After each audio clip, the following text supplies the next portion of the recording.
Taip, jums leidus, pirmiausia apie draugus paskaitysiu eilėraštį, dar vieną eilėraštį turiu šeimininkė visom paruošus, visą tai išleidęs. Draugų sukūry, noksta obuoliai, rudens dovana. Turiu dar draugų, ir linksma ši diena.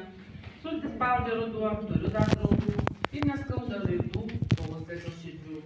Ir rašau sidabru, vyras lyvos spaudom, turiu dar draugų, kol gyva gyvenu.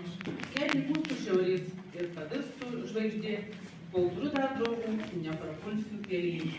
Svetimi, sėkmėje nekeliai, kol turiu dar draugų, vis esu. Ačiū.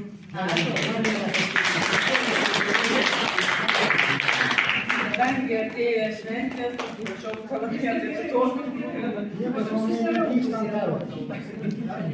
Kadangi artėja šventės ir tai yra ruošos metas, tai spontaniškai parašytas toks eilėraštis. Sunku susiruošti, nemėgstama tema ruoša, ir žvėrė stalčiai, tai kortelių, atvirukų.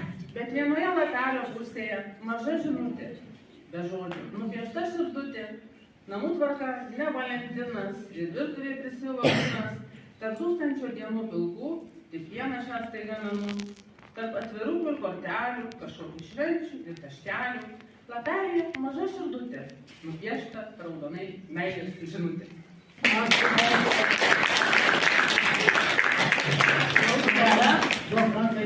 Gediminai, tu pats turi būti laimingiausias tokias žmonas.